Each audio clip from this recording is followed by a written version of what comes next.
Ed Commander has a scarf on because it's going to get chilly with today's game, Ice Trek, a Patreon pick. And I like how this game art could double as the movie teaser poster for Thor versus the Kingdom of Santa. I also think this proof of purchase on the manual is one of the coolest proof of purchases I've ever seen. Let's go ahead and take Ice Trek. Let's pop it in my Intellivision and boldly go where no Viking has gone before. Let's go to the game.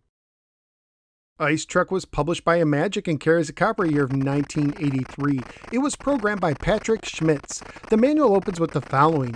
Valley the Avenger sets out on a perilous ice trek. To prevent the advance of a devastating ice age, Valley must reach the ice palace of Kaltkron the Terrible. Crossing vast expanses of snow-laden countryside, Valley tries to ski through thundering herds of caribou. Valley admires their graceful strength and wishes them no harm. Still, if he must kill one of the herd in self-defense, there is a price to be paid. The arrows of the unforgiving wildlife goddess will stalk the offending mortal with deadly accuracy. Only skillful skiing can save Valley, who comes to understand the plight of the hunted.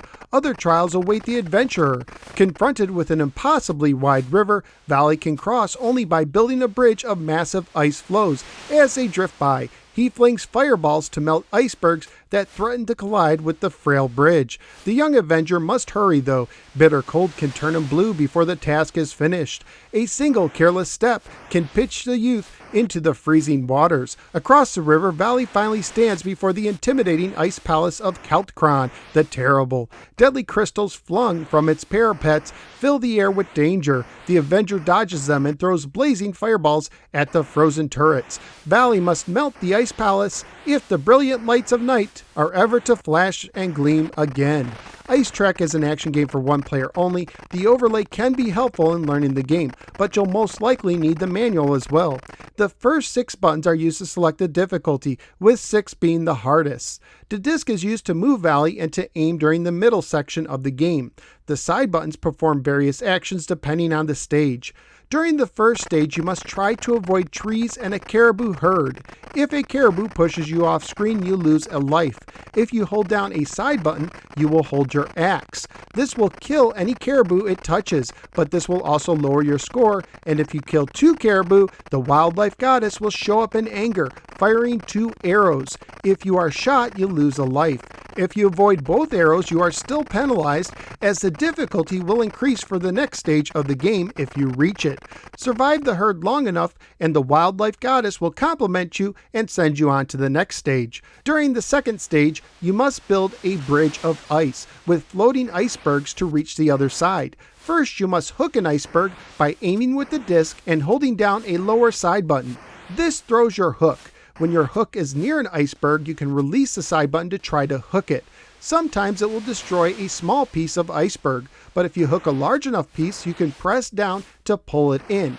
In order for it to become part of the bridge, it must touch the top of your bridge. At higher skill levels, the iceberg must contact at least half of the top of the bridge in order to connect. Icebergs can damage your bridge by colliding with it. You can melt icebergs by using the upper side buttons to throw a torch and the disc to aim. If you fall into the water or take too long, Valley will turn blue. If Blue Valley stays in the cold too long or falls into the water again, you lose a life, which is totally not Smurfy. If you build a long enough bridge, you can cross to the other side. During the third and final stage, you must melt the ice palace while avoiding deadly black crystals, or as I like to call them, dark crystals as a Jim Henson fan. You use the side buttons to throw torches at the white portions at the top of the castle. The disc is used to move left and right, but it's slippery, so to go slower you can press diagonally, or to stop you press up. Melt all the white sections and the castle will melt, sending you back to the first stage at increased difficulty. Scoring wise, for every caribou you pass in the first stage, you get 10 points, and if you get through the entire herd without killing one, you get 250 points. For each section of the ice bridge you build, you get 100 points. For each section of the ice palace that you melt away, you get 40 points, and when you melt the entire castle, you get 200 points plus 60 times the skill level. You get an extra life if you get through all 3 stages without losing a life. Good luck with that. Graphically speaking, this is another solid looking game by Imagic for the Intellivision. Sound and music wise, there's not a lot going on, although I do like the sound of the Caribou herd as well as the sea sounds in the second stage. If you melt the castle, you will also get a very small portion of Ride of the Valkyries. Brian Danielson would be proud.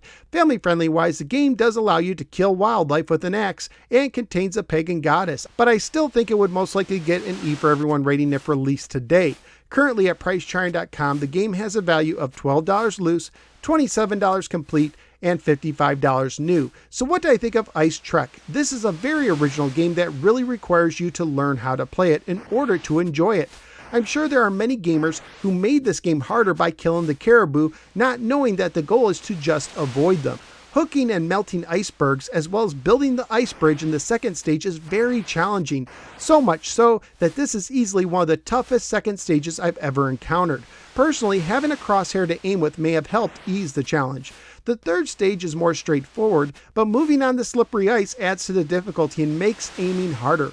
Overall, this is a unique game that I enjoyed going through once, but the frustrations of the second stage would limit how much more I play it in the future. So where am I going to rank Ice Trek? This one's going somewhere in the 20s. I do like it more than Kool-Aid Man at 23, but I like Donkey Kong Jr. more at 22. So out of the 39 games I've now ranked for the Intellivision, Ice Trek is floating on the iceberg into the 23 position.